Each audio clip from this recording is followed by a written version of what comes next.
2025ல நீங்க ஆசைப்பட்ட எல்லாமே உங்களுக்கு கிடைச்சதா இல்ல நீங்க ஆசைப்பட்ட எல்லாத்தையுமே செஞ்சு முடிக்க முடிஞ்சதா? 2025ல இந்த ஒரு தப்பு பண்ணிருந்தீங்க அப்படின்னா அதை திருத்தி 2026ல அந்த மிஸ்டேக் எதுவுமே பண்ணாம உங்களால இருக்க முடியும். சோ இந்த 2025ல ஒரு சில மிஸ்டேக்ஸ் பண்ணிருக்கீங்க அப்படின்னு ஃபீல் பண்ணீங்கன்னா அதை எப்படி நீங்க அவாய்ட் பண்ணலாம், எதெல்லாம் நீங்க அவாய்ட் பண்ணலாம், எதெல்லாம் அவாய்ட் பண்றது மூலமா உங்களுடைய 2026 பிரைட்டாவும் நீங்க ஆசைப்பட்ட மாதிரியே இருக்கும் அப்படின்றத இன்னைக்கு இந்த வீடியோல உங்களுக்கு ஃபுல்லா சொல்ல போறேன். அதனால கடைசி வரைக்கும் ஸ்கிப் பண்ணாம பாருங்க. வாலா தமிழ் நேயர்களுக்கு வணக்கம், நான் மதுமிதா.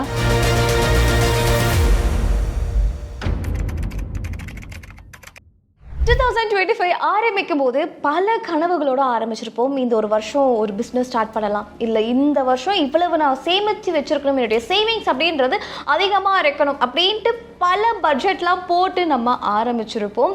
ஆனால் எங்கேயோ ஏதோ ஒரு இடத்துல ஒரு மிஸ்டேக் பண்ணியிருப்போம். அது என்ன மிஸ்டேக்குன்றதை நம்மளால் கண்டுபிடிக்க முடியாத அளவுக்கு இருந்திருக்கும். நம்மளுடைய 2025 ஆல்மோஸ்ட் முடிஞ்சிருச்சு அப்படின்னு கூட சொல்லலாம். ஆனாலுமே நீங்கள் ஆசைப்பட்ட நிறைய விஷயங்களை உங்களால் பண்ணியிருக்க முடியாது. நீங்கள் எதிர்பாராத நிறைய செலவுகளை நீங்கள் பண்ணியிருப்பீங்க. அதை கண்ட்ரோல் பண்ண முடியல அப்படின்னு நிறைய நேரங்களில் ஃபீல் பண்ணியிருப்பீங்க. அதை எப்படி கண்ட்ரோல் பண்ணுறதுன்னு தெரியாமல் நிறைய இடங்களில் உட்காந்துருப்பீங்க இல்லையா? எஸ். ஸோ இன்னைக்கு இந்த ஒரு 4 கேள்வியை ஃபர்ஸ்ட் உங்ககிட்ட நீங்கள் கேட்டீங்க அப்படின்னாலே போதும். நம்ம என்ன மிஸ்டேக்ஸ் பண்ணியிருக்கோம், எதுலெல்லாம் மிஸ்டேக்ஸ் பண்ணியிருக்கோம், எப்படியெல்லாம் மிஸ்டேக்ஸ் பண்ணியிருக்கோம் அப்படின்றத உங்களால் ஈஸியாக வந்து தெரிஞ்சுக்க முடியும். ரொம்ப சிம்பிளுங்க. 2025ல இந்த மிஸ்டேக்ஸ் நான் பண்ணியிருக்கேன் அப்படின்னு உங்களுக்கு தெரிஞ்சிட்டாலே 2026ல அந்த மிஸ்டேக்ஸை நீங்கள் பண்ண மாட்டீங்க. முடிஞ்ச வரைக்கும் அந்த மிஸ்டேக்ஸ் எதுவுமே பண்ணாமல் கிளியராக நீங்கள் என்ன பிளான் போட்டு வச்சுருக்கீங்களோ, என்ன பட்ஜெட் போட்டு வச்சுருக்கீங்களோ அதை உங்களால் அழகாக வந்து மெயின்டைன் பண்ண முடியும். ஸோ அதனால இந்த ஒரு வருஷம் ஒரு லெசனாக நம்ம எடுத்துப்போம். அடுத்த ஒரு வருஷத்தை அது ஒரு அழகான ஒரு பாதையாக நம்ம வந்து எடுத்துக்கலாம். ஸோ 4 விஷயம் நீங்கள் பண்ணணும் அப்படின்னு சொல்லியிருந்தேன். உங்ககிட்ட நீங்களே கேள்வி கேட்டுக்கணும் அப்படின்னு சொல்லியிருந்தேன். இல்லை, ஃபர்ஸ்ட் நீங்கள் பண்ண வேண்டிய ஒரு விஷயம் என்ன அப்படின்னா, உங்களுடைய சேலரி எவ்வளவு சேலரி வாங்குறீங்க மந்த்லி, அது வந்து மெயின் இன்கமாக இருந்தாலும் சரி, பேசிவ் இன்கமாக இருந்தாலும் சரி, சைடில் நான் ஒரு பிஸ்னஸ் பண்ணிகிட்டு இருக்கேன், இல்லை ஃப்ரீலான்சிங்காக ஒன்று பண்ணிகிட்டு இருக்கேன், அதன் மூலயமா எனக்கு ஒரு 2000 ரூபா வருது அப்படின்னாலுமே ஃபர்ஸ்ட் அது எல்லாத்தையுமே வந்து கால்குலேட் பண்ணுங்கள். என்னென்ன சைட்லலாம் உங்களுக்கு வந்து ஏர்னிங்ஸ் வருதோ அது எல்லாமே உங்களுடைய டோட்டல் ஏர்னிங்ஸாக ஒரு மந்த்துக்கு எவ்வளோ அப்படின்றத ஃபஸ்ட்டு கால்குலேட் பண்ணுங்கள். அதை இன்டூ 12 மந்த்துக்கு உங்களுடைய ஆனுவல் ஏர்னிங்ஸ் எவ்வளோ அப்படின்றத ஃபஸ்ட்டு கால்குலேட் பண்ணுங்கள். இப்போ ரெண்டாவது, இந்த 12 மாதத்துலையுமே நீங்கள் எவ்வளவு செலவு பண்ணியிருப்பீங்க. செலவு அப்படின்னு வரும்போது கண்டிப்பாக rent, EB bill, water bill, அதை தாண்டி க்ராசரிஸ் இருக்கும், அப்பப்போ நிறைய பேருடைய ஃபங்க்ஷன்ஸ் வந்திருக்கும், அதுக்கு நீங்கள் மொய் எழுதியிருப்பீங்க, அதுக்கப்புறம் இஎம்ஐ கட்டியிருப்பீங்க, லோனு கட்டியிருப்பீங்க, அண்ட் அதை தாண்டி அப்பப்போ பார்ட்டிஸு, ஃப்ரெண்ட்ஸ் கூட டூரு, தேவையில்லாமல் நினச்ச நேரத்துலலாம் ட்ரெஸ்ஸு வாங்குறது, சப்ஸ்கிரிப்ஷன், இப்படின்னு பல விஷயங்கள், எதுக்கெல்லாம் உங்களுடைய வேலெட்லேருந்து காசு வெளியே போகுதோ அது எல்லாத்தையுமே மொத்தமாக கால்குலேட் பண்ணுங்கள். அடுத்து இதில் 3ஆவதாக நீங்கள் பண்ண வேண்டியது உங்களுடைய சேவிங்ஸ். நீங்கள் என்னெல்லாம் வந்து சேவ் பண்ணீங்க, ஒரு எஃப்டி போட்டிருப்பீங்க, இல்லை வந்து வேறு எதுலையாவது வந்து ஒரு போஸ்ட் ஆஃபீஸில் ஒரு ஸ்கீம் போட்டிருப்பீங்க, இல்லை பேங்க்கில் வந்து கொஞ்சம் கொஞ்சமாக நான் காசு சேர்த்து வச்சுக்கிட்டு இருக்கேங்க அப்படின்னு சொல்கிறீங்கன்னா அந்த எல்லாத்தையுமே வந்து சேவிங்ஸ் கணக்கில் வந்து நீங்கள் வந்து எடுத்துக்கணும். அது எல்லாத்தையும் டோட்டல் போடுங்க. அடுத்தது உங்களுடைய இன்வெஸ்ட்மெண்ட், எதுலலாம் இன்வெஸ்ட்மெண்ட் பண்ணுவோம், ப்ராப்பர்ட்டியில் இன்வெஸ்ட்மெண்ட் பண்ணுவோம், இல்லை வேறு ஏதாவது வந்து இந்த பாண்ட்ஸில் வந்து இன்வெஸ்ட்மெண்ட் பண்ணுவோம், மியூச்சுவல் ஃபண்ட்ஸில் இன்வெஸ்ட்மெண்ட் பண்ணுவோம். இந்த இன்வெஸ்ட்மெண்ட் எல்லாத்தையுமே வந்து கால்குலேட் பண்ணுங்கள். ஸோ இப்போ உங்ககிட்ட ஒரு 4 டோட்டல் இருக்கும். ஒரு வருஷம் முழுக்க எவ்வளவு சம்பாதிச்சிங்க, எவ்வளவு செலவு பண்ணினீங்க, எவ்வளவு சேமிச்சு வச்சிங்க, எதுலெல்லாம் இன்வெஸ்ட் பண்ணீங்க, எவ்வளவு இன்வெஸ்ட் பண்ணீங்க அப்படின்ற ஒரு 4 டோட்டல் உங்களுக்கு இருக்கு. இப்போ இதை நீங்கள் டோட்டல் போட்டுட்டீங்க அப்படின்னாலே இதில் நீங்கள் வந்து மிஸ்டேக் பண்ணியிருக்கீங்களா, 2025 நீங்கள் வந்து சூப்பராக கொண்டு போனீங்களா இல்லை சொதப்பலாக கொண்டு போனீங்களா அப்படின்றதே நம்ம கண்டுபிடிச்சிடலாம். ஸோ இப்போ கடைசியாக நம்ம பண்ண வேண்டியது என்ன அப்படின்னா, இந்த இன்வெஸ்ட்மெண்ட் அண்ட் சேவிங்ஸ் இருக்கு இல்லையா, இது ரெண்டுத்தையும் ஆட் பண்ணுங்க. ஓகே, ஒருவேளை அது அதிகமாக இருக்குது அப்படின்னா பிரச்சனை கிடையாது, அழகாக பிளான் பண்ணி தான் எடுத்துகிட்டு போயிருக்கீங்க.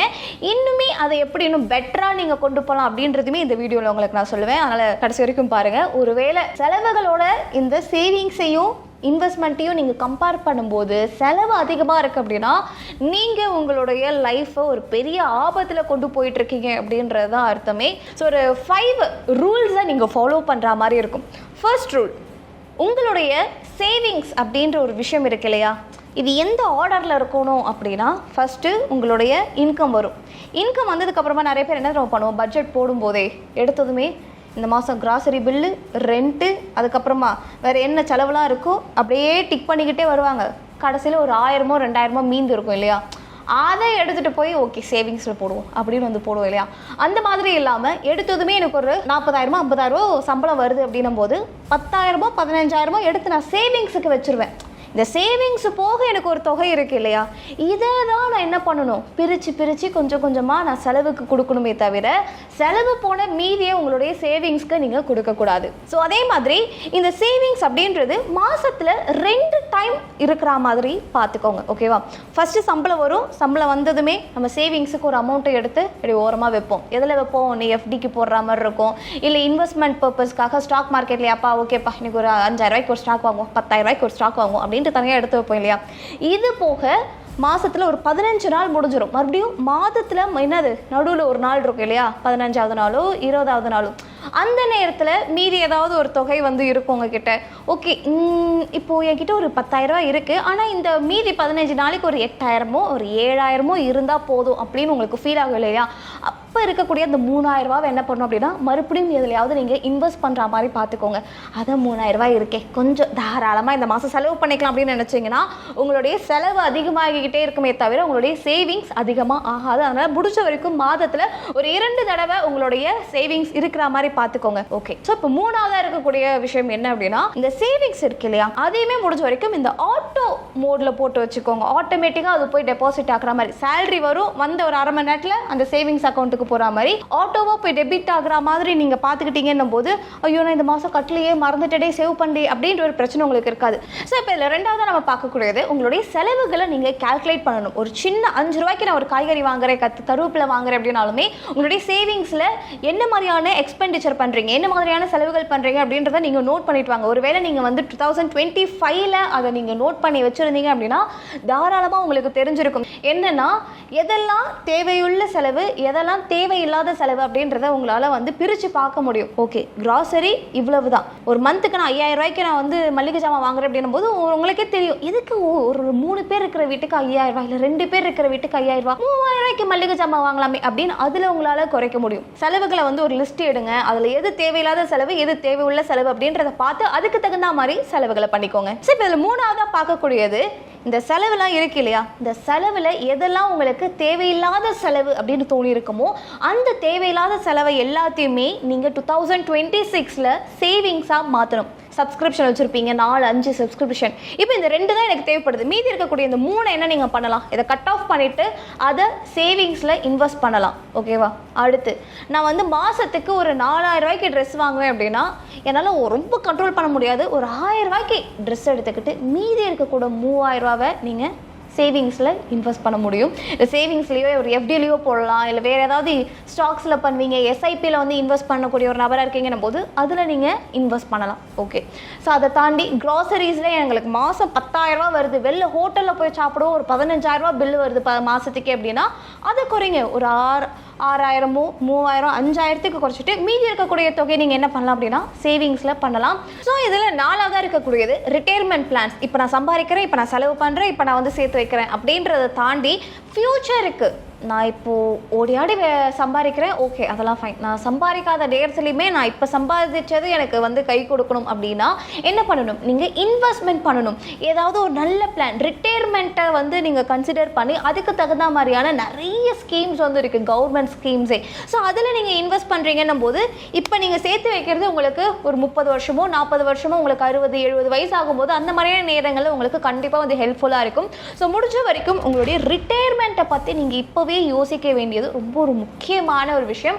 ஸோ நம்மளுடைய இந்தியன் ஸ்கீம்ஸ்ன்னு எடுத்துக்கிட்டிங்கனாலே உங்களுக்கு அவ்வளோ ஸ்கீம்ஸ் இருக்குது. பிபிஎஃப் பப்ளிக் ப்ராவிடென்ட் ஃபண்ட், அடுத்து இபிஎஃப் எம்ப்ளாயி ப்ராவிடென்ட் ஃபண்ட், அடுத்து எஸ்எஸ்ஒய் இந்த சுகன்யா சம்ரிதி யோஜனாவாக இருக்கட்டும், இல்லை வந்து சீனியர் சிட்டிசன் ஸ்கீமாக இருக்கட்டும், அடுத்து இந்த NPS national pension system. So இந்த மாதிரி நிறைய ஸ்கீம்ஸ் வந்து இருக்குது. ஸோ இந்த ஏதாச்சும் ஒன்று நீங்கள் இன்வெஸ்ட் பண்ணுறீங்கன்னும் போது செக்ஷன் 80C பிரகாரம் உங்களுக்கு இந்த டேக்ஸ் ஃப்ரீயுமே இருக்கும்.